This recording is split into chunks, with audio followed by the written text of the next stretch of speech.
Hello everyone, welcome back to my channel. आज हम इस वीडियो में सरयू नदी की पवित्रता और उसकी आरती के प्रसंग पर बात करेंगे। सरयू नदी जो रामायण के प्रसिद्ध नायक भगवान राम के लिए एक महत्वपूर्ण स्थल रही है। इस आरती में नदी को प्रकृति की ओर से धन्यवाद दिया जाता है और उसका प्राकृतिक सौंदर्य और शांतिपूर्ण वातावरण प्रशंसा किया जाता है। आरती में शामिल भक्तों के साथ हम सरयू नदी के किनारे खड़े होकर उस पवित्र अनुभव को साझा करते हैं। इस आरती के प्रसंग में हम भगवान राम की लीलाओं की यादों को याद करते हैं, उनके दिव्य संदेशों का आभास करते हैं और अंततः उस पवित्राई में प्रेम और शांति का अनुभव करते हैं। तो दोस्तों, आइए इस अनोखे सफ़र में हम साथ चलें और सरयू नदी की आरती के प्रसंग में लिप्त होकर उस पवित्र अनुभव को आनंदित करें। जय सरयू माता की।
तो ये है वीणा चौराहा।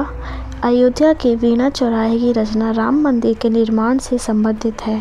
वीणा चौराहा, जहाँ पर अब राम मंदिर स्थित है, एक प्रसिद्ध और पवित्र स्थल है जहाँ पर प्रभु श्री राम ने अपने वनवास का समय बिताया था।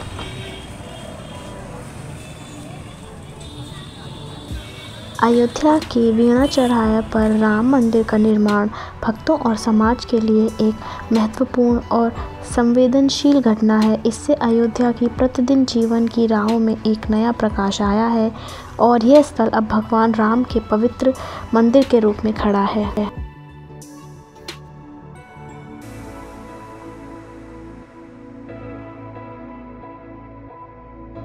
ये है श्री राम जन्मभूमि मंदिर जाने का मार्ग।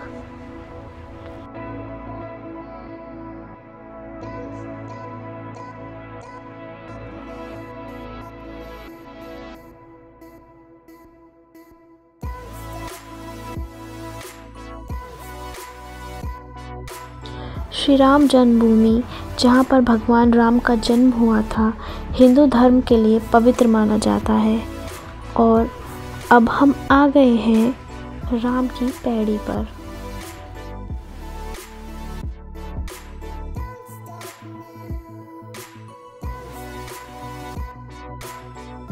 प्रभु श्री राम की नगरी अयोध्या की हर गली, हर घर में रामलला के लिए लोरियां सुनाई देती हैं। करीब 8000 मठ मंदिरों के इस शहर के हर मंदिर की अपनी अलग मान्यताएं हैं, अपनी परंपराएं हैं। आज हम ऐसे ही एक मंदिर के बारे में आपको बताने जा रहे हैं जिसकी स्थापना भगवान राम के पुत्र कुश ने की थी। यहाँ सरयू तट के किनारे नागेश्वर नाथ मंदिर है। यहाँ भगवान शंकर की विधि विधान से पूजा अर्चना की जाती है। महाशिवरात्रि के दिन नागेश्वर नाथ मंदिर पर लाखों की संख्या में श्रद्धालु शिवलिंग पर जल अभिषेक करते हैं। भगवान शिव का यह प्राचीन मंदिर अयोध्या में स्थापित होने के कारण इसका महत्व और भी अधिक है और सावन मास में इस प्राचीन मंदिर में भगवान शिव का वंदन और पूजन करने से जन्म जन्मांतर के कष्ट मिट जाते हैं और मनुष्य को पुण्य की प्राप्ति होती है। इसलिए अगर आप भी सावन के इस पवित्र माह में भगवान शिव की आराधना कर पुण्य अर्जन करना चाहते हैं तो बिना देर किए पहुँच जाएँ राम की नगरी अयोध्या और सरयू तट के किनारे स्थापित भगवान नागेश्वर नाथ का दर्शन और पूजन करने।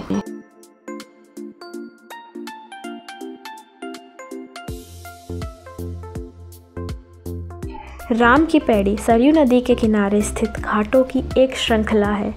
पूर्णिमा के दिन इस स्थान की सुंदरता देखते बनती है। श्रद्धालुओं में ऐसी मान्यता है कि यहाँ स्नान करने से पाप धुल जाते हैं। 4 दशक पहले हरिद्वार के हर की पैड़ी की तर्ज पर सरयू नदी के किनारे राम की पैड़ी को बनाने का सपना बुना जाने लगा था। 1984 से 85 के वर्ष में तत्कालीन मुख्यमंत्री श्रीपति मिश्रा ने अपने कैबिनेट के सिंचाई मंत्री वीर बहादुर के साझा प्रयास से घाट का निर्माण कराया, जिसका शिलान्यास 1986 में किया गया था। अयोध्या के सरयू तट पर स्थित राम की पैड़ी पर इन दिनों अलग ही नज़ारा देखने को मिल रहा है। इस भीषण गर्मी से बचने के लिए लोग राम की पैड़ी में स्नान कर रहे हैं। साथ ही कुछ युवा चिलचिलाती धूप से बचने के लिए सरयू की जलधारा के साथ खेल रहे हैं। अब राम की पैड़ी एक बेहतरीन पिकनिक स्पॉट बन गया है। यहाँ अयोध्या सहित आसपास जनपद से बड़ी संख्या में लोग पहुँच रहे हैं, तो वहीं अब सरयू के जल से आचमन कर लोग अपने आप को धन्य मान रहे हैं।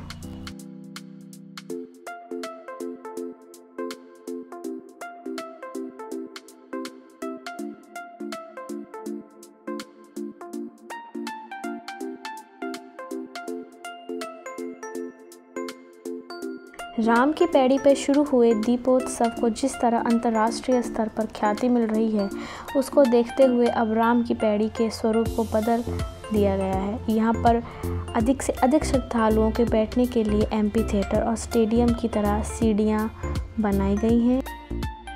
यहीं तट के पास हम देख सकते हैं कि लोगों ने बहुत प्यारी प्यारी रंगोलियाँ बना रखी हैं। हो सकता है यहाँ पे कोई कंपटीशन हो जिसने सभी प्रतियोगी ने अपनी अपनी कला बिखेरी है।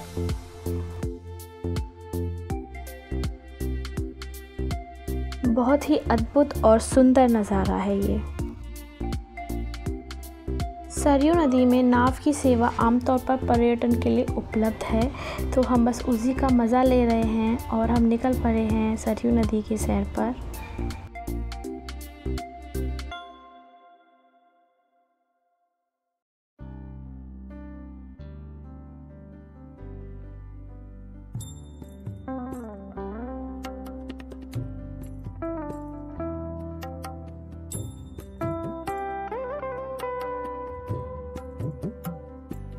अब हम मणि पर्वत की ओर जा रहे हैं। इस पर्वत की 2 खास बातें कुछ इस प्रकार हैं।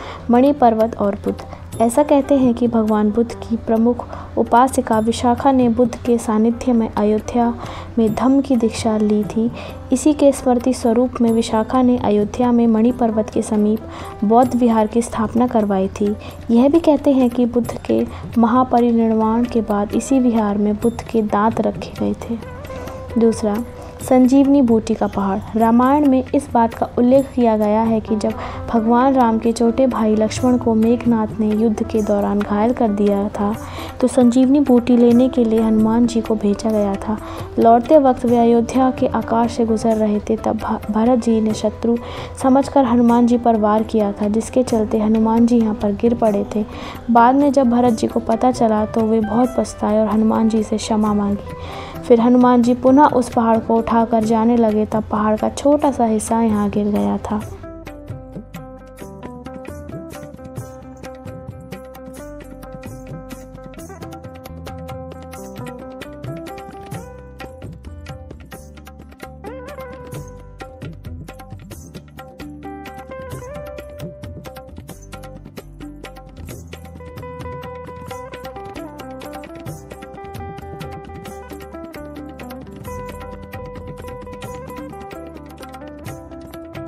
तो ये था हमारा अयोध्या में आखिरी दिन।